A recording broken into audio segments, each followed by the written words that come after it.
said, we have $325,000 bid. Do you want to sell it? And he looked at me like this and he goes, well, hell yes. It's like we took the reserve off and then we fired it up to him and he proceeded to just wrap those keys. It was a really cool moment. That is was great. neat. You should have sold that piano too.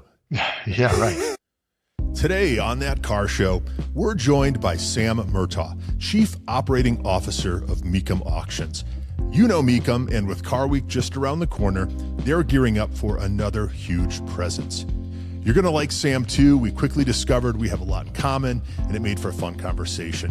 Mecum, of course, has exploded in recent years, becoming one of the world's premier collector car auction houses and selling some of the most significant cars and collections on the planet. So stick around as we go behind the scenes of the collector car auction world, talk about what it takes to bring these incredible cars to market, and hear Sam's perspective on where the market and the hobby are headed. It's Sam Murtaugh from Mecum Auctions, and it's That Car Show. Hey, it's That Car Show, and we're glad you're here because we've got another really great guest today. Even if you've never been to one of their auctions in person, you've almost certainly seen a Mecum auction on television. Sam Murtaugh joined Mecum in 2008 and has served as Chief Operating Officer since 2021. He oversees marketing, media, strategic initiatives, and a lot more, I'm sure. So Sam, I have 1,000 questions for you. Before we dive in, though, I should mention it's just me, Ryan, with you today. Dan and Lindsay are both out dealing with family matters. Sam, welcome to That Car Show. Thank you, Ryan. Happy to be here. Yeah, as we talked a little bit before we hit record, I understand that you're a Chicago guy, grew up in the Western Burbs. I assume you've always been a car guy? Yeah, I've been a car guy most of my life. I would say probably really bit the bug when I was 16, not just because it was driver's license time, but my first job in high school was at a car wash, full service car wash. So wiping down cars for tips, that kind of thing. Really? Yeah. And really just start, it's funny when you get a chance to drive, I would say in air quotes, because you're really driving it like 20 feet to a parking spot. Yeah. But really kind of rubbing your hands across all the cars and really really getting intimate with them in that way over and over and over and over and over, hundreds of cars a day, especially on the weekends, that you really I started to connect with cars that way and really started to, memorize, makes and models and body styles and when body styles would change and all that. And it really became almost kind of gamified it in such a way. So doing that throughout high school was really where I kind of bit the bug. When I graduated into really getting into more, heavier detailing of cars, not just wiping them off for car washes, is really when I started to really kind of sink my teeth into the world. Sure. It's funny when I was in this detail center at that same car wash where I worked, and we were grow up Chicagoland area. This was in a town called Mundelein, which is about, 15 minutes west of Lake Forest, Illinois, which is where the Chicago Bears practice. Yeah. And so a lot of the players would live out in and around our area, and Richard Dent, he'd retired, but he still lived that way, started bringing in Lincoln Continentals. He had a big Lincoln Continental collection. And so he would bring these things in, like one a week, he'd bring them in and we'd detail them for him. So I really got to know him and his cars. And that's really kind of where started to get into the classic car connectivity. Before that, it was mostly the late model, everyday driver stuff. But I really just, had some really good conversations with him. And kind of understood what, why was he collecting these things and what drew him to, he just loved those suicide door convertibles, and being a massive human being, the large car made a lot of sense for him, right? So that was kind of my first interaction on the collector car side, and that's back in the that was in the early 90s. It's funny you mentioned him because he had an office in the building I worked at Wacker, Michigan. And it was this old building, 1930s Art Deco building, small elevators. And sometimes he'd walk in and take up a good part of the elevator, but always a very nice guy. I didn't know that he was a car guy at the time, but super nice guy. Yeah. It's funny, full circle loop. So I fast forward to like 2 years ago, he was a guest of a member of the golf club that I'm a member at for a member guest, and he was there, and I saw him at the dinner that night, and I reintroduced myself and told him the story that, of course, 20 some odd, 30 years later, 30 years probably, later, fast forward, I asked him, told him about that and what I did for him, and it took him a minute, and I don't know if he was just being nice to me Sure, remembering it, sure. but it was kind of a cool full circle moment to reconnect with him 30 years later and talk about it, his That Lincolns. that is really cool. Yeah. Yeah. Again, you always seem like a nice guy. And I'm thinking, I was really into detailing cars at that point in my life. We're probably about the same age. And if I recall correctly, it was a lot of armor all. Like that was a lot of Yeah, armor all. yeah, yeah, yeah, Everything would be yeah, big very time. Just slick and greasy. the goopier, the better inside. Yeah. Yeah, Yeah. yeah, yeah. Yeah. Well, fast forward. I'm curious to your journey to Mecum. Yeah, so kind of carrying on the detailing side of things, as I was going through school and continuing to work for it was Turtle Wax was the name of the company that Oh, around okay. Chicagoland they had full service car washes Yeah. Yeah. Yeah. around the Chicagoland area at Kansas City. So I was a manager for them, going Ah, through their management program at the same time. And I was based out of a store on a car wash at North in Elston, sure. in I Chicago. used to go to that Um, car wash. did you really? That's how small Ah, this world is. Yeah, probably yeah, helped you out. Yeah, yeah, yeah. That's yeah. cool. That's funny. So, anyways, I was down there for a while, and then when I moved back out to the suburbs, I moved out back towards Mundelein, out in the Grays Lake area, and um, at that point started to think, toy around with the idea of doing something on my own, and Sure. um, since detailing cars and the car passion that I'd been developing sort of seemed like that's the realm that I wanted to be in. It wasn't necessarily detailing cars that really was my passion. It was the cars Yeah. themselves. And so this was just sort of my pipeline, right? And so using Yeah. that, I started developing my own detailing company. Um, and turned it was a remote detailing company. At the time, it wasn't really vogue. It wasn't really a thing. Sure. It Yeah. was there, it was out there, but it wasn't as Yeah. popular as it is now. Um, and so kind of went down that path as I was still working for Turtle Wax eventually. And then one of the stores that I was responsible for was out in Crystal Lake, Illinois. Mm. And there was a guy that was bringing in very similar story to Richard Dent. Once a week, he Mm. was bringing in these classic cars. He was more Mustangs and Shelbys, Okay. but was bringing in one car a week to have us just keep them up to speed. It was more maintenance detailing than it was Sure. anything Sure. else because they were nice cars. Um, but just started picking this guy's brain and he was a one man band. He just liked Shelbys and Mustangs and Yeah. collected them. And he had amassed a building full of them. He had like 20 or 30 of them. And I didn't really understand that at the time and realized that there was a lot of others that were that like-minded that Right. accumulated such, collections like that.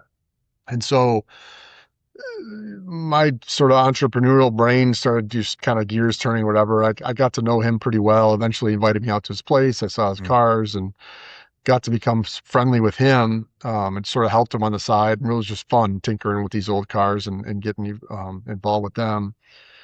And then one day, this is probably, I don't know, 2005-ish, something around there. He said he was going to sell a couple of these cars and he was going to take them to this auction in Kansas City, and asked if I wanted to go tag along with him to help him take care of the cars and keep them ready and just help him with the process. Well, it was a Mecum auction in Kansas City. At the time, Ah. I'd A, never been to an auction before, B, let alone a collector car auction. And so it was intriguing. So I said, yeah, sure, I'll go with you. So I went and it blew my mind. And again, this is back 2005. So Mhm. I don't know, what's that? 20 plus years ago to Yeah. over 20. Got to think about that. Yeah. 2 decades. 23 Yeah. years. Yeah. Two Yeah. decades. So anyways, went there and just was completely blown away by what was happening, the Yeah. process of what was happening. And all, there Right. was 500 cars in one building. And it's, I was impressed by this guy's 30 cars in a building, Mm-hmm. let alone 500 of all different types of cars and mainly American muscle cars, Corvettes, things like that. Mm-hmm. And just watching these guys sell a car every few minutes was like, Yeah. it was mind blowing. And I think, had I really familiarized myself with the auctions prior to that, I probably wouldn't have been as intrigued, but it was my first experience of a live Yeah. auction, Yeah. coupled with the cars that they were and just what was happening in the community that was there was intoxicating. So, Yeah. and the guy that I was with, he bit the auction bug at that moment. He was in so had such a good time. We sold the 2 cars he brought. I think he Mhm. bought like 3 or 4 more, which wasn't in his plans, but that's what he ended up doing because Yeah, he was yeah, so excited to be there. It's like a kid in yeah. a candy store, right? Sure. Yeah. Um, so as he kind of sort of, I would say we like, joined the circus, so to speak. He was going to multiple events at the time. I think Mecum was doing, I don't know, 8 or 9 different auctions a year. Okay. We started going to all of them. And then since I was at the first one, he kept inviting me to go to the next one and the next one. So through that as a customer, I'd help Yeah. him with paperwork and titles and things like that. Okay. As a customer, I started to get to know the Mecum family that way. And, at the time was very small operation. Everything was, everyone wore multiple hats and did different Mm. things. And, um, I really developed a good working relationship with Harold Gertis, who is currently our VP of auction operations, Okay. still with us today. He was a consignment agent at the time while he was building out the auctions and operating. It Huh. was, like I said, everyone was doing multiple things. Yeah. Yeah. And so, through my developing a relationship with him, I got to know Frank Mecum, who was, just coming out of college at the time. Um, and by way of all those relationships, eventually got to know Dana pretty well. And, uh, fast forward into like 2008, um, I left Turtle Wax and I was working full time on my own. And so this gentleman that I was been referring to was one of my bigger clients Mm. for this remote detailing business, right? And this was right when Mecum was it got its first TV contract. Back then it Ah, was HD Theater, it was a Discovery Network channel they called sure. HD Theater that became Velocity, which became Motor Trend. Uh, and when I learned that they were doing these live auctions on TV, I asked Dana and Frank, I said, well, what are you guys doing to guarantee that the sellers all make sure that their cars are clean before they show up on television? And they're like, well, they hadn't really thought about that. And so then Mecum became a customer. And Interesting. so I had teams would go down and clean the cars prior to crossing the auction block and dusting them off on the stage, and sort of added a piece of entertainment value to the show by, kind of Right. wiping the things off of it. So that's really how I got really Huh. first involved with Mecum. Um, and then very shortly thereafter, in the fall of 2008, when the market went to hell, um, most of my clients that I had, non-Mecum clients, I was down to 3 big main Mm. clients was all I could handle, and it was Mm.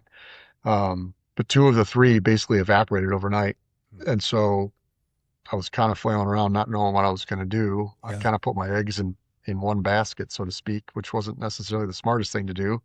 Um, but then, so that one day Dana asked me what I was doing, and I just said, I really don't know, to be honest with you. And he just said, well, why don't you come work for me full time? So I said, well, keep flailing over here or take a steady paycheck over here. And I Yeah. chose the steady paycheck. Yeah. Yeah. Um, so that's how I got here. And that Yeah. was back in That's 2008. And, the rest is history, so to speak. yeah. But so I was originally hired to take care of Dana's personal collection. At the time, he had about 150 cars, and that was my full time role, was just take care Mm. of his cars, and that's that.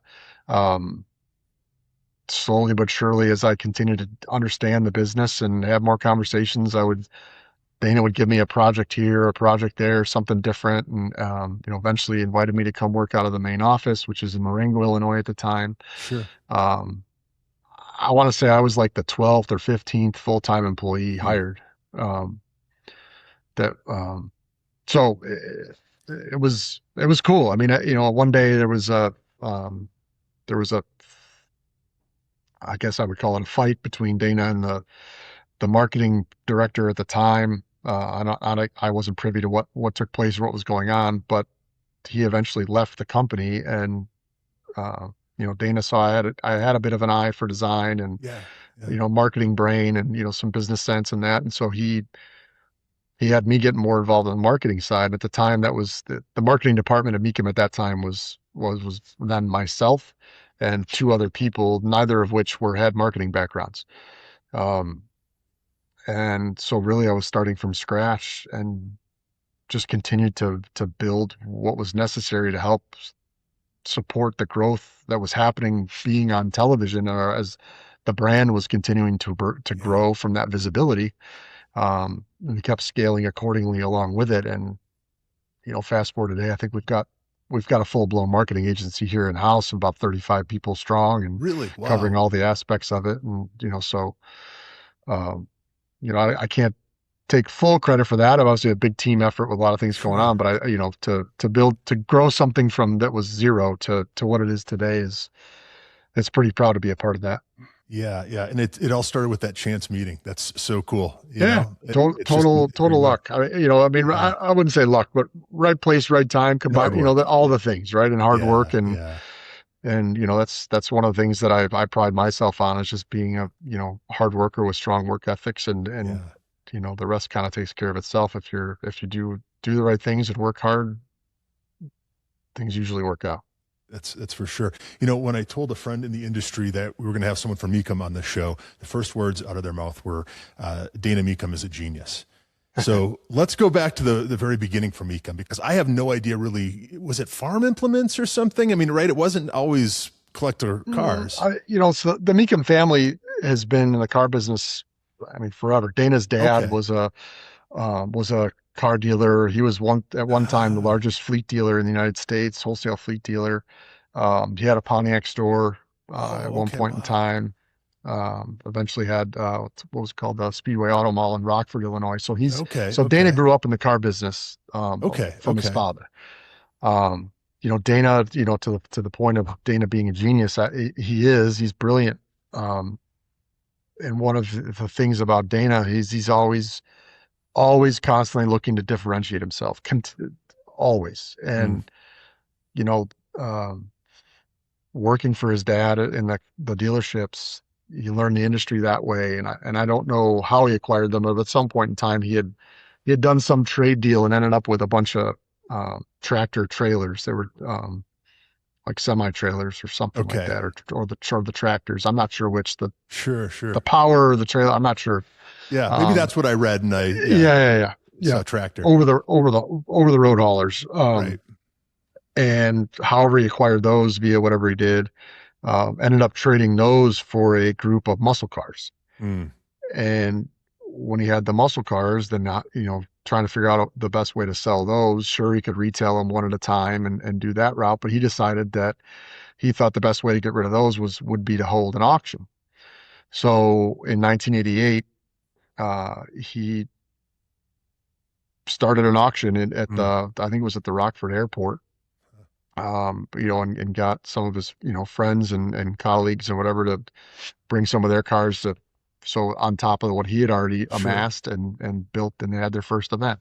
Huh. Um, Huh. so that's how it really got started. As him looking to differentiate himself and what the best way to sell those cars was. And back in '88, 60s and late '60s, early '70s muscle cars, they were still borderline just used cars at the time. They Yeah. weren't. Obviously there was collectability within certain aspects of them, but by and large, they weren't what they are today. So, Yeah. I think, we've definitely that's really how we got our names out there as in the beginning as, being the muscle car and Corvette auctions is Yeah. really because of that start. Yeah. Yeah. Uh, And Mecum's still family owned. Yeah. yes, 100%. Yeah. Which Family is owned. unique. Dana's still working every day. I think Yeah. he works 7 days a week, 24 hours a day, and I'm not sure when he sleeps. But his brain is always on how to evolve this, how to make it better, what can we do to Yeah. change and Yeah. evolve. And he's got four sons. All four sons are involved with the company. Frank Mecum runs our consignment division and runs the sales team. He's the one you see on the auction block doing deals and Sure. all that Yeah. with Yeah. the Yeah. Yeah. sellers. And Yeah. Harry Mecum is our CFO. And Dan and Ben, various things around the company. So yeah, they're all part of it. Even Yeah. their mom, Dana's wife Patty, was here working full time up until probably about 10 years ago. Okay. Um, but she was right there with it. So yeah, the Meekum boys have been doing this thing since day one. Yeah, yeah, and I guess we're kind of getting at this, but I was going to ask what makes Mecum different than say Gooding or Broad Arrow, and I guess being family owned is obviously a large part of your Yeah, what that differentiates you. yeah, I would say the the biggest differentiator for us is that, Dana has always been about volume and quantity. Hmm. That's really, and we've evolved from that mindset to, now we're looking, it's volume of quality, not just Yeah. quantity. Um, how that's taken an organic evolution over the years. But, with the frequency of events, we do, more events with frequency throughout the United States than most of the other auction companies. Uh, the the range in values is something that differentiates us. We'll Right. happily consign and sell your $10,000 whatever you might have all the way up to, like for example, Kissimmee back in January, we sold a Ferrari GTO for Yeah. $38.5 million and everything in between, right? And so, Yeah. Yeah. um, while we're not just we'll take anything, so to speak, Sure. our platform is much more diverse and much more wide and much more, I would say, welcoming to the masses. And there's car enthusiasm in all the various segments, all the way up from, the home built car that doesn't have a brand name attached to it, all the way up Hmm. to, I would say, Ferrari and everything in between. There's so many different segments of this car collecting community enthusiasts that, you know, I think our brand resonates with just far more of those people Yeah. across the Yeah. board, and we're not trying to isolate or alienate any piece of that segment. Yeah. Everyone Yeah. is welcome to be part of what we do. And I think that Yeah. that combined with our family atmosphere and our being a Midwest company, Hmm. the Midwest values that most of our employees have, that is very welcoming, and connecting that to the Mecum family that's part of this. You can really feel that when you come to our events, you can really feel that connectivity. And I think that Yeah. really is something that separates us. Yeah, there's an entertainment aspect, as we were talking about before. It started with you polishing the cars, right, on Yeah, TV, yeah, right, and it's a sure. spectacle in the very best way, right, in a way that the other Yeah, auctions aren't, right.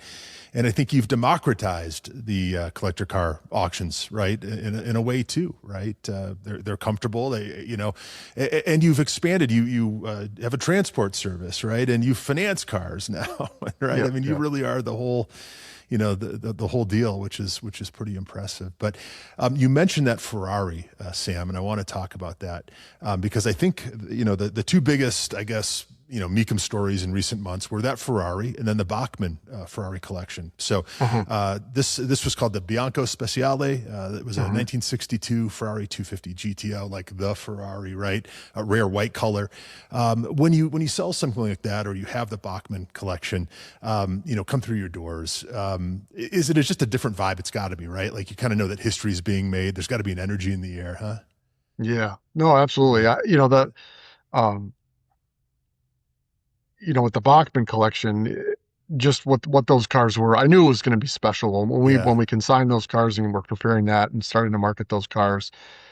What Phil Bachmann and his wife Martha amassed over the years, I mean, really was extremely unique. I mean, for him to, spec build a car Yep. almost every year along the way, and as he got later and later, and I would say the cars got more and more unique from a color Yeah. perspective. Yeah. Um, you know that that was it was I knew it was going to be special. Yeah. The final results far exceeded my expectations. I was blown away by the results. Yeah. But really, when I boiled it down afterwards, I wasn't surprised. And Mm-hmm. why I say that is because, these cars, a collection like that, everybody knew of Phil Bachman Mm-hmm. and his collection and how special it was. But everybody knew that those cars were never for sale. Phil was never Right. had any intention of selling any of them. So they were they were unobtainium essentially. Yep. And they were unicorns in their own right because of their Yeah. special Yeah. builds. And so to have something that was never going to be available, that was a unicorn to begin with, and then all of a sudden, not only is something available, but all of them are available at one time, it really was the moons really aligned for that particular collection and Yeah. for Yeah. it was a bit of a feeding frenzy to get their hands on those cars, which was it was you want to talk about entertainment, just to be in that room and watch that I bet. unfold was Yeah, pretty yeah. special.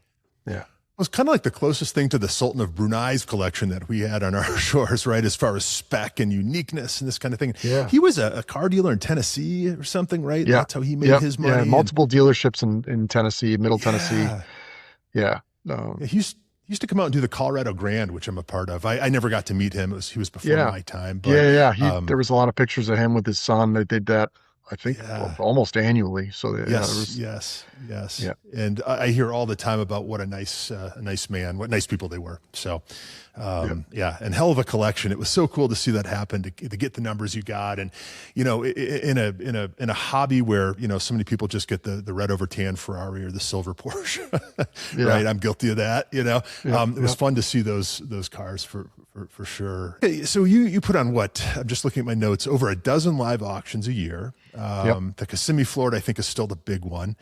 Can Yep. you take me behind the scenes of one of your auctions? Because like I said before, these are big productions. They're genuinely entertaining, but they also have to be incredibly complicated logistically. I can't imagine can you give us a peek behind the curtain, at one of your auctions? What's going on? What don't we see on television? Yeah. I mean, the auction schedule, the calendar itself is I like to call it sort of a dysfunctional concert tour because we don't, unlike a concert tour that sort of travels, in a very systematic line around Right. and it creates a lot of efficiency. We can't do that because, we can't go from Florida to Georgia in the same, one Mm, after the other. But obviously our events have a lot of regionality to them. sure. Um, from a seller's perspective, and then from buyers obviously come from everywhere, including all over the world. So, take Kissimmee, for example, which is the largest live collector car auction in the world. Pushes 5,000 cars over a span Wow. of 12 days. To your point, that's a lot. There is a lot of logistics that go into that. Yeah. We're planning that event all year long. I just had a 2-hour meeting this morning specifically about Kissimmee for January 2027 and the things that we have to do to get Mm, prepared to execute that event. Where it starts early January, first week, about 4 or 5 days after the new year, depending on where the calendar falls. okay. Um, and so we're down there before Christmas, starting to Really? set things up. So, there's over 13 acres of tents that have to get put up.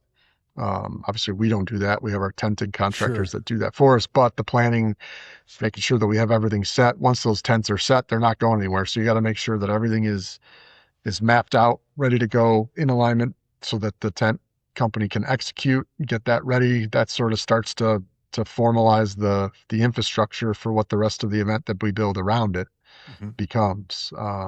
Kissimmee, we're fortunate to have an arena where we Okay. hold the auction. So the auction is at Osceola Heritage Park in Kissimmee and the Silver Spurs Arena there, which is actually where the Mm, Orlando Magic's G League team plays. okay. It's like I think I don't know, 5,000 seat arena Okay. um, that we kind of shave the back third off and then create a bowl surrounding the audience, where the rest of the stadium acts as the seating area, and then we carry that seating from the bowl, so to speak, down into the floor with raised decking that comes down and set the whole stage up that way. So Mm, everything transacts inside that arena, and then we build everything out from there. So we've got to create displays for all the different cars. That's all organized by day, by lot number. So there's whole teams that are responsible for after when vehicles come in, they go through a check-in process. okay. So every vehicle that we have comes through, gets the VIN checked, VIN verified against the title to make sure that there's no funky VIN, there's no manipulation. Mm, If we find anything funky, then we start to look for secondary numbers to make sure that the car is legitimate and transferable.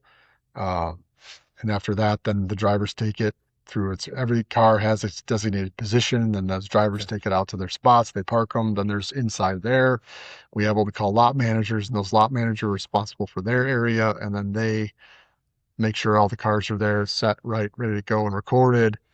Everything gets scanned in, scanned out of the different zones so we don't lose any cars or nothing gets Okay. lost, so to speak. Yeah. Um, So yeah, it's a continual cycle movement, and then once everything gets parked, then everything starts to make its way to the staging lanes before it comes to the auction, and then it comes through there. Whether it sells, if it doesn't sell, that determines Sure. it might go to a different place, to a sold lot versus a still for sale lot. Um, so there's a lot of logistics, and we're fortunate because we have Yeah. a really um, dedicated staff that really is truly passionate about what they do, and that's they make the difference. I mean, that the fact Yeah. that they Yeah. take ownership in all those different facets of the company is really what makes it all work. Yeah. How many Mecum folks travel, when you put on a big event like that? Well, from like Kissimmee, so we have about 160, 70 full-time employees here in Wisconsin. Um, and probably about half of that Okay. travels. Wow. Yeah. Yeah. Um, the rest of the half keeps the balls moving here at home and working Yeah. forward Yeah. while the rest of us go down there. And then Kissimmee, we've got probably a couple hundred what we call auction only employees. So they still Okay. travel to all the events throughout the country. But that is their primary role. They only go to the events. They don't report here to the office. Um, so and that's a mix of retirees that Sure. want to just kind of stay busy. So we've got a combination of people like that. We've got folks that they're literally just they're good with just traveling and doing those events, and they've got other things they do in between. All of our auctioneer staff are all contractors. They're working other auctions throughout the Ah, okay. year. Whether it be most of them work like wholesale dealer auctions, things like that, Mm, as on their weekly stuff um, in between our events. But the consistency of those people, we could probably just as easily find local labor in all the different places that sure. we go. But if we did that, we would lose the consistency of our service and customer service levels, and that's Right. that's big. That's a big thing for us. We don't want to do that. So, there's a big expense attached to traveling all those people all over the place. But Yeah. at the end of the day, it makes the Mecum experience what it needs to be, and it's worth doing. So that's Right. why we do it. Right.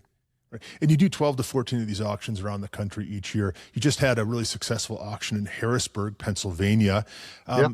What goes into deciding where you hold these auctions? Because to your point, you're bopping around all Yeah, we across the have to country, and we have to bop it around, right? So I yeah. mean, if we're in Florida in January, then we take February to regroup, and then we're in Glendale, Arizona in March.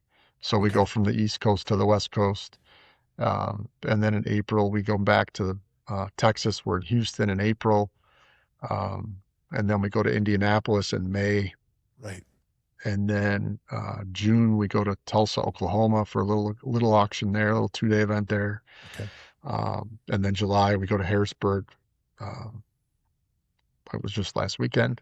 Yeah. Yeah. Um, and then we jump over to Monterey in a couple of weeks Yep. for Pebble Beach week. And then to September, we have our first inaugural event in Nashville, Tennessee in September. Okay. So we're excited about that one. That one's really, really building a lot of momentum, a lot of energy, a lot of excitement for that event. So we're excited about that. We're going to build an event inside the infield of the Nashville Super Speedway. So we're going Oh, to set up cool. a Cool. set up a whole auction event inside the track. So that'll be kind of cool. Yeah, yeah. Uh, So what data points go into these locations? Is it, just places you haven't been? Is it, I guess it's the demographics, it's population centers, it's it's all that stuff. I mean, it's yeah, all that combined. I mean, obviously we look at, where our existing customer base is, where are they coming from, and that adds a factor. Obviously, population is a factor. yeah, Ease of, commuting to the various cities is a factor. And then also where can we go that's not competing with places we already are? That's where the yeah, matrix really gets interesting because yeah, you don't want to cannibalize one live event from another of our own. So, it wouldn't work for us to go from Harrisburg, Pennsylvania to Philadelphia mm-hmm. in the same time zone. It, Sure, it just doesn't work. So you have to take yeah, that into account. And then really it also comes down to venue capacity and what venues can support what we do. That shrinks it down to a finite number as it is, right? right, So, people might say, I don't understand. Why aren't you in Chicago? It's in your backyard. Well, we used to be in Schaumburg, and we right, haven't right, been for a number of years. Well, the reason is that there's the venue choices aren't really great for what we do and how we do Mm, it. And then the other part of it is time of year, right? So doing an auction in the Midwest in the middle of winter is extremely difficult. It doesn't right. really make sense. It's also, Right. to somebody from California want to go spend a few days in Chicago in the middle of February? Probably not. Right. Right. But one of the reasons January in Florida is so successful is because the time of year, it's a winter escape for anyone that's in the north. Yep. Um, and it's a natural vacation spot for really, everything east of the Mississippi. Florida's the place to go in the winter, right? Yeah. So, Yeah. um, it's all those different things combined. You got to boil all that stuff into a pot and see Yeah. what comes out of it and what's going to Right. taste good. Right. And that's where you end up going. No, I think that's fascinating. And I imagine you are in attendance at most of these auctions, or a good number Yeah, I of go to them. all of them. Yeah. You do? Yeah. Okay. So what's Mhm. the craziest auction moment you've ever experienced? Like what have you seen that Oh, just your jaw dropped, whether it was yeah, just, there's a lot of bitter them. behavior? Yeah, well, it's always fun to watch I mean, I don't really have one specific one because it Yeah. happens, at least one to five in auction where you get something where, we have bitter battles all the time, but you get Sure. some of them turn into an extreme battle where the car really just is no longer the subject matter and it's just winning and Yeah. watching two Yeah. guys just Yeah. duke it Yeah. out. Those Yeah. are always fun to watch. I mean, Yeah. the numbers get silly, but it's fun to watch the Yeah. energy and the passion really just bleed out of these guys. That's really fun to watch. Yeah. Probably my most memorable moment was I don't even remember the year. It's definitely 10 years plus ago, but um, we at one point had um, I'm not sure how it came to be or how Dana got connected with him, but somehow we got connected with Jerry Lee Lewis, Oh, and wow. he had a 1957 Harley Davidson that he was gifted by Harley back in the day Wow. when new, and somehow he got connected with Dana and wanted to sell that bike with us. So I actually went to Jerry Lee Lewis's home in Tennessee, which was a wild experience on its Oh, I own. bet. Yeah. We actually couldn't we didn't get to meet Jerry Lee right away. We had about an hour where we had to essentially sit down and be interviewed by his wife to Wow. make sure we were trustworthy enough to meet him. So Wow. think we Wow. did get to meet him. So thankfully we passed the Okay, tests that good. she was giving us. Yeah. So that was good. Wow. Um, Wow. Was he but what yeah, you well, expected him to be? Was he like, the great balls of fire guy that you, you could see it in him. I mean, he was definitely, yeah, he was on the older side. He was getting more frail. He sure. wasn't feeling good the day we were there. He Okay. was coming off of being sick, the flu or something. So Okay. he was a little off, but you could definitely see that That's, fire inside there. It was that's pretty cool. neat. So we got to go there, and then fast forward to Kissimmee. We sold the car or the motorcycle rather down in Kissimmee that year, and we Okay. came up with a wild harebrained idea that we pitched to him and said, hey, how cool would it be that if the reserve comes off your motorcycle, if we had a piano nearby and he played Great Balls of Fire when the reserve came off? Love this. And I love this, Sam. he said, well, yeah, that'd be all right. I'd do that. So I was like, okay, well, shit, I got to figure out how to get a piano out on the Right, stage right. without disrupting all this stuff, right? Right. So we figured it out. We got a grand piano on rollers Wow. we shoveled off the stage, and then we wheeled it out as the bike came on the block. Then we wheeled the piano out behind them, and the bit we introduced the motorcycle and we introduced Jerry Lee's, waved to the crowd, and we sat him at the piano. So as the motorcycle selling, we had him sitting at the piano right behind the bike. And it's loud, it's crazy, it's bright, it's fast, and it wasn't really the auction process wasn't computing fast enough for him to keep up, Sure. which understandably so. It's I mean, Yeah. if you've never been there, it's a it's you got to be paying attention, Right. and he wasn't paying attention, and so I was there sitting with him, and the fitting kept going. It was 250, then 275. I got to 300, I think, and then I got to like 325 or 350. I can't remember. And Frank Mecum went up to Jerry Lee and said, "We've got $325,000 bid. Do you want to sell it?" And he's looking at him like, "What? What?" Like he was confused and just didn't know. Yeah. Yeah. Yeah. And so Frank looked at me because I had developed a little bit of a rapport with him. He was, comfortable with me, Right. and so got down on one knee, and I got into his ear really close and I said, we have 300, I really slow. I said, we have Yeah. $325,000 bid. Do you want to sell it? And he looked at me like this and he goes, well, hell yes. It's like, we took the reserve off and then we fired it up to him and he proceeded to just Oh, that wrap is those keys. great. It was a really cool moment. That That's is probably what, that is that was neat. great. Should have Yeah. sold that piano too. Yeah. Right.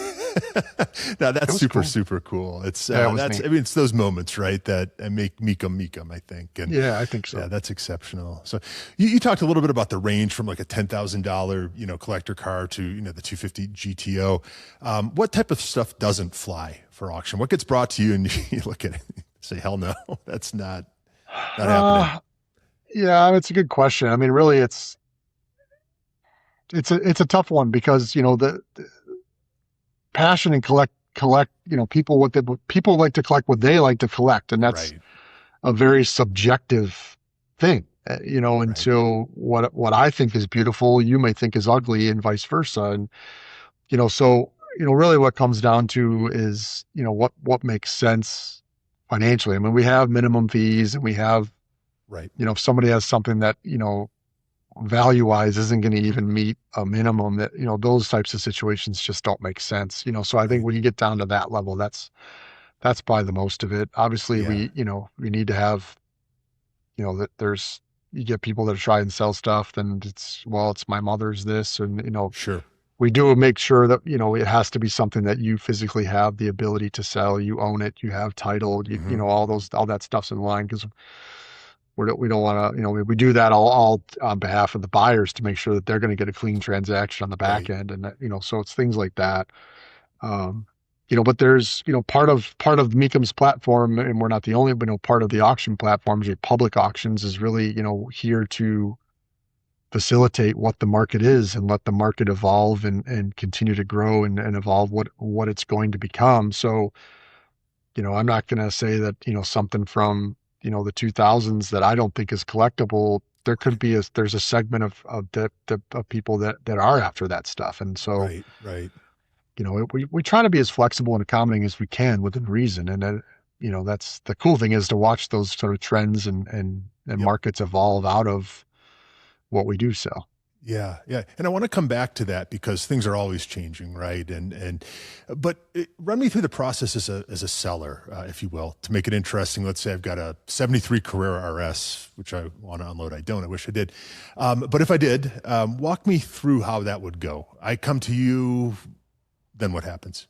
Yeah. So, I mean, you could one of two ways. You can either, you can set up an inquiry online and Okay. enter your information in the car information and all that, and submit it that way. And then that information gets to our consignment sales team here at the home office. Um, and they'll reach out to you to discuss that car and kind of help understand it. You can also just pick up the phone and call us directly and Mhm. talk about it right away. But really, what we're going to want to know is, tell us about the car. Help us, give us some tidbits and information. Yeah, What do you know about it? What have you, how long have you owned it? What have you done to it? All the particulars to help yeah, how we might yeah. build a description, right, for the car. Um, and we'll talk about value. We're a Mhm. reserve based. We start with a reserve based company, in that we allow sellers to put reserves on their cars, to protect them, Okay. to protect their value. So if, well, let's just say, we'll use round numbers. Let's say you sell a car, or you want to sell a car, and you believe it's worth $100,000, Mhm. and the our sales results in the market, maybe we think it's probably more like 75, $80,000. Mhm. We're not necessarily going to tell you we'll consign it, but only if you put a reserve of $75,000 on the Okay. car. That Okay. that's not really how we operate. If you truly believe it's worth 100, the data tells us it's probably 75, 80. Mhm. Where that's not too far apart. So we would go ahead and let you place a reserve on that car of 100, and let the market decide what it's worth, right? And so in you fast, I'm skipping a lot of details, but Mhm. once you get to the auction itself and you have a reserve of 100, that means that we cannot sell that car unless it reaches 100 grand, or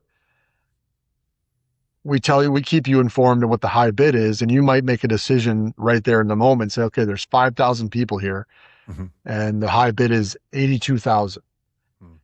you're in charge to make the decision of, do you want to lift the reserve, take it off and sell it for the 82, or do you want to take the car home and, Right. you know, hold on to it because you truly believe it's worth 100. So Yeah. that's a really, I think a really good feature to have in place to keep the sellers to have control, Right. and not feel like they have a bad experience. Whereas if in the flip side of that, you sold it without reserve, Hmm. uh, and you think it's worth 100 and it sells for 70, now you're extremely upset. You're upset Right. with us because we didn't get your value, where we didn't think the value was there to begin with. But Right. Right. and now you're just going to tell all your friends, why would you do that? It was lost 30 grand. Well, did you though? You lost 30,000 of what you think it was worth, but maybe the market decided it wasn't. Right. So Right. we have that option. We also have a no reserve option. If it's Okay. a Okay. standpoint of, you're confident what the car's worth. It's a known car with track record, comparables out the wazoo. Mhm. It's probably going to bring between this and that. Sell it no reserve. We actually charge less of a seller's commission for that. We know that Okay. there's going to be a transaction. So instead of Right. 10%, we would sell it for 6% Yeah. commission, Okay. if that makes sense.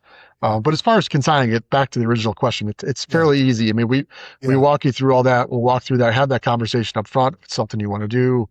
Um, you know, it's a simple contract that you do via or online and via email.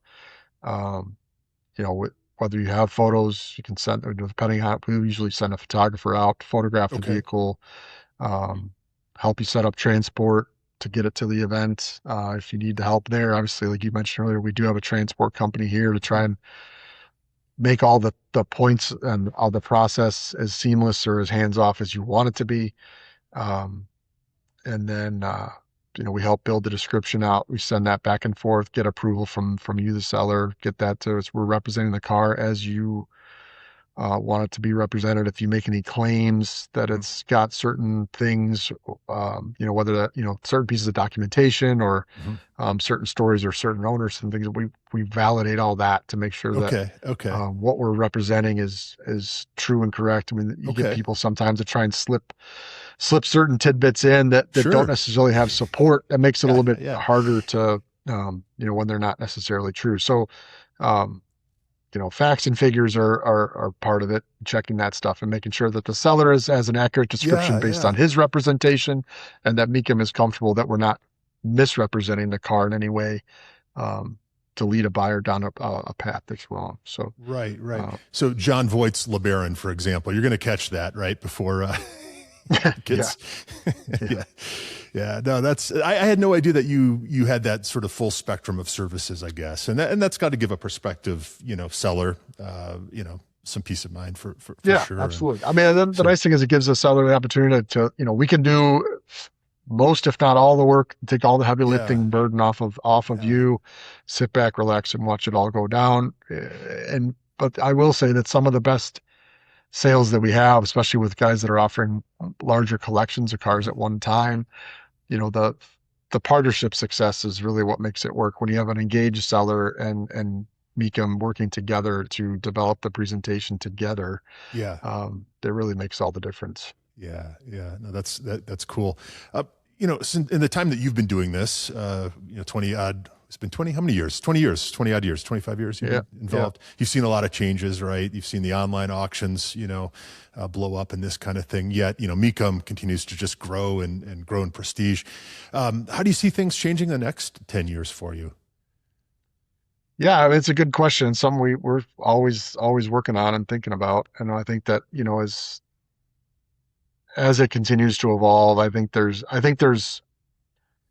we've seen the rise of online auctions and the success of those, which I think is great. Honestly, I think we've seen the rise in that. We have online bidding as well, obviously in Mhm. conjunction with our live bidding. Right, right. So folks can log in and bid live right in the moment along with our cars. And we've seen, since COVID, really that spiked a lot. And I mean, we do about 25 to 30% of our sales are online to online bidders, Yeah, through our live yeah. events.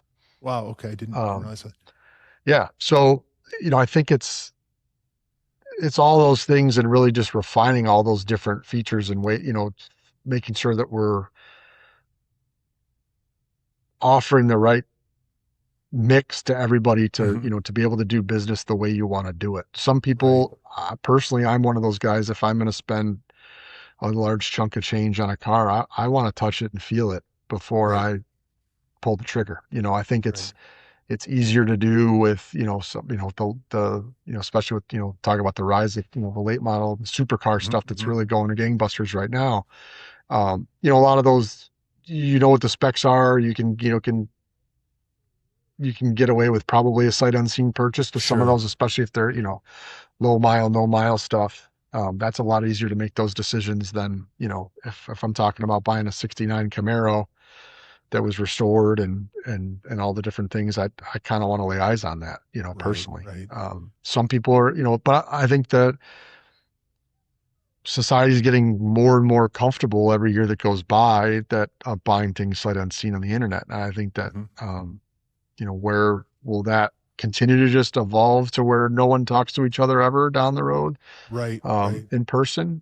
Right. Maybe, but I also Yeah. think that there's, everything's very cyclical. And I think that, Yeah.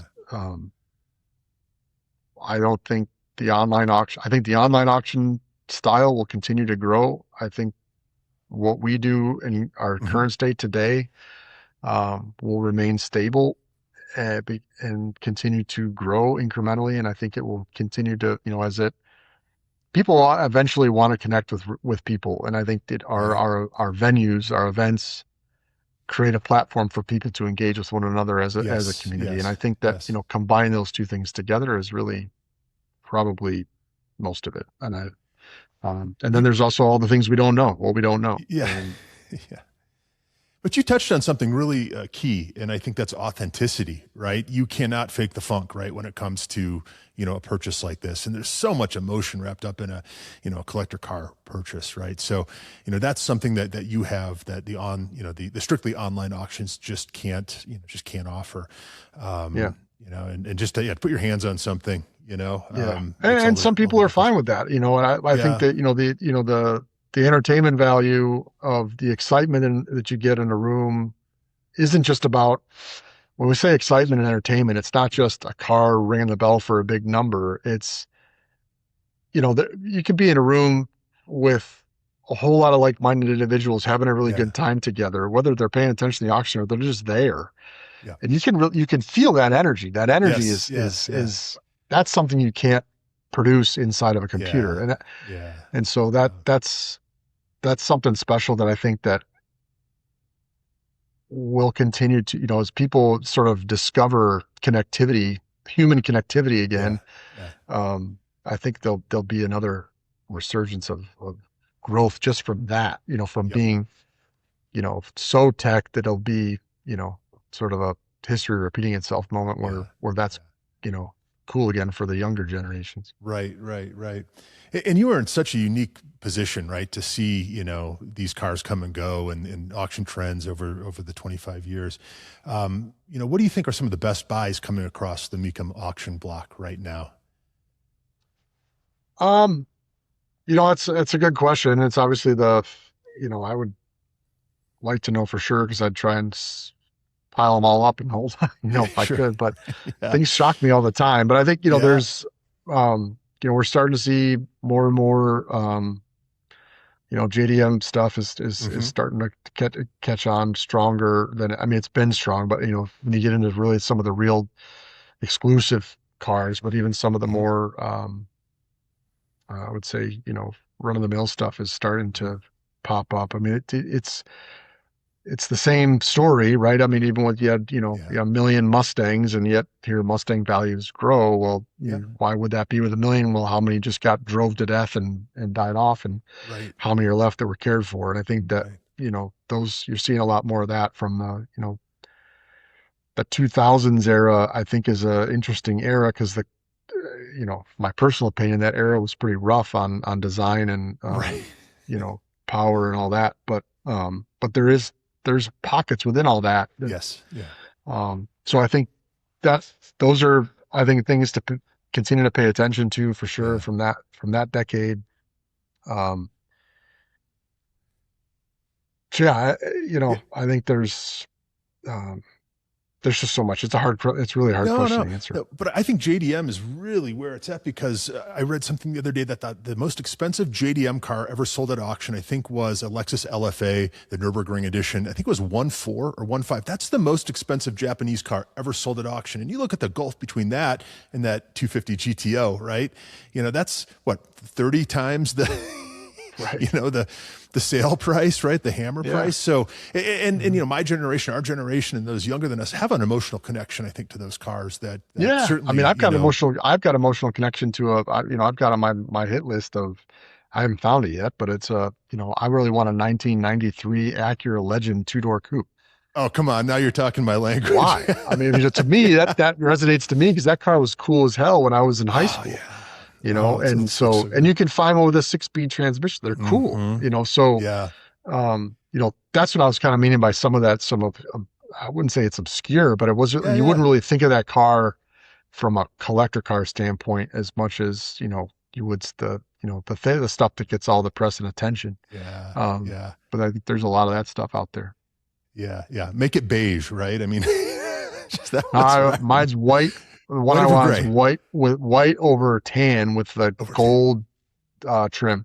Yes, The, yes, yes. Remember what a big that's the thing one. that like the gold package was there for a minute. Yeah. But that Right, era right. of cars, like the Infiniti, G20, the Nissan SCR, right, Sentra, it's just because when I was poking around in my 81 BMW 320, the rich kids at school all drove that kind of stuff, or CRX SI, Yeah. that was the stuff that I always wanted and never had, or Prelude, and I don't Yeah. know, Yeah. it'll Prelude. ever That's be another one. another one. Yeah. I mean, now that NSXs have completely, Yeah. skyrocketed, but Yep. they were Yep. such wonderful cars, and they still are. You just don't get to drive them so often. I had a new Integra A-Spec press car recently with a manual transmission, and it brought Mhm. back so many memories of those cars, right, from the Yeah. 80s and the 90s and early 2000s, right? The shifter Yeah. was amazing. Those were just great cars, and Yeah. and we're touching on something too. We've mentioned earlier too, but this emotion that's involved, and I think that collector cars, are one of the few markets where emotion really beats logic. So, how much of ultimately what you're doing is selling emotion at the end of the day? I think it's more, I would say, yes, there's a lot of emotion involved, but I would Yeah, say it's, it's nostalgia really that we're selling. I think is about a better yeah, okay, yeah, word to put yeah, on it. Cause I think, it's all about, like I just said that about that legend, like that, it's memories, it's moments in time, yeah, um, that, that you want to capture, and you can capture it through the cars and I think that's, nostalgia is, we all have, I say a lot. I think everybody, at least Americans, I think we're all car people, whether we know it or yeah, not, because we all have memories that'll have something to do with a car at some point in yeah, time. yeah, It's just whether some of us are more collector minded than others, but everyone's got a memory and everybody can connect, and that's really the coolest thing to me is listening to those stories that and yeah, randomness that people have associated with cars, whether they're a car person or not. When yeah, I go to, gatherings at home or whatever, and when people learn, if I'm telling people what I do, most people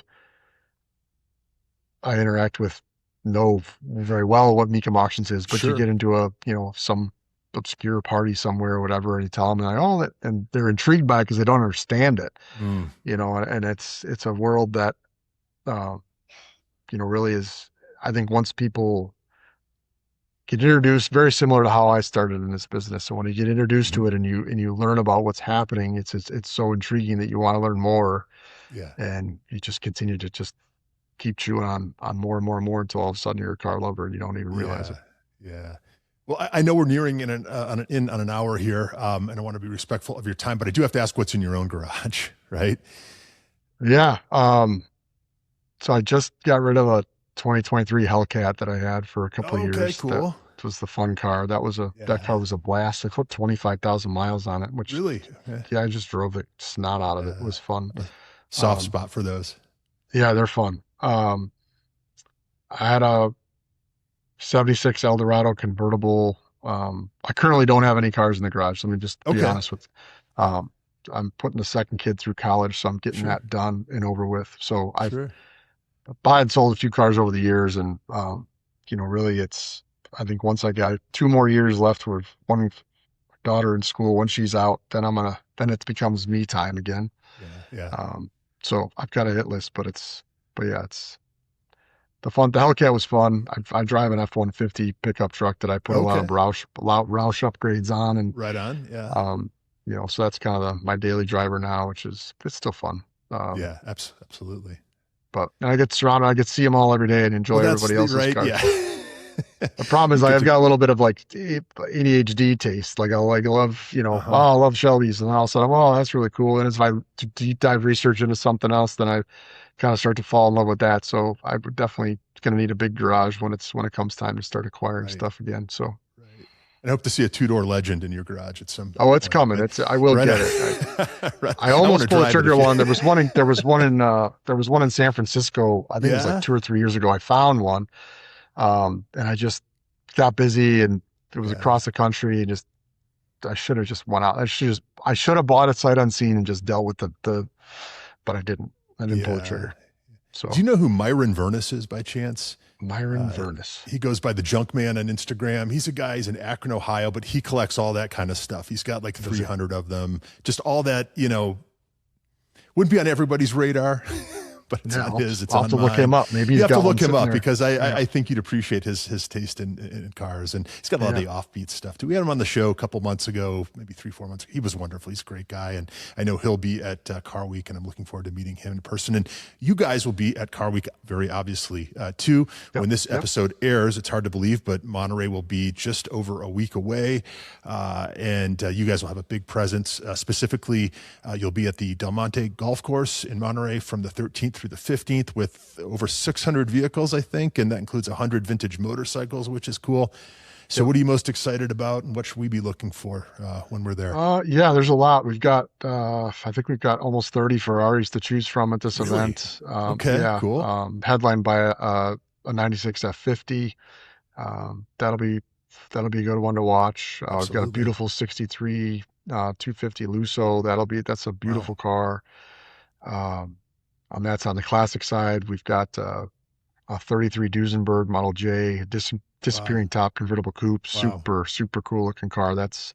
I'm excited to watch that one cross the block. It's gorgeous. Yeah. We had it on display at our auction in Indy when we announced it for sale. So it's been in our office here waiting to get on a truck to go out west to Monterey. And so I walk by it every time I go out to use the washroom, and I fall in love with it every single time I walk by it. So that'll be cool to watch. So yeah, some really good stuff. We've got, it's the best stuff. Yeah, and out on the golf course, it's a great place to walk around and I really enjoyed seeing the Mecum preview last year and look forward to this year as well. Hopefully we'll cross paths at some point. But we should tell people where to find you online too. Where is Mecum Auctions online and on social media, Sam? Yeah, so mecum.com, mecum.com. All of our schedules on there, all of our upcoming lots for upcoming auctions. We've got obviously all of our Monterey catalog is listed online now to kind of peer through. Very simple, easy to navigate. I think we've got cars published out through our Dallas auction, which is out in October. So quite a lot of inventory to check out and get excited about. Awesome. But yeah, Monterey is just 2 weeks away. Can't believe it's already here. So well, it's going to be great, right? It's best time of the year, right? So, yeah, no, it's a fun I week. know you'll be working, but I would love to say hi, given the chance. And Swing by. If you're able to swing by, I'll be there. So please do. We'll hook up and say hello. Love to meet you face to face. Yeah, sounds good. Well, Sam Murtaugh, Chief Operating Officer at Mecum Auctions. This has been really fun. This has been great. Appreciate you coming on. Appreciate your time. Hopefully we can have you on again sometime. I'd be happy to. Very much. Yeah, awesome. Thank you. Thanks. Look forward to it. And if you're new to the show, please consider leaving a quick rating or review on your platform of choice. Thank you, Sam Murtaugh, COO of Mecum Auctions. And until next time, we're That Car Show.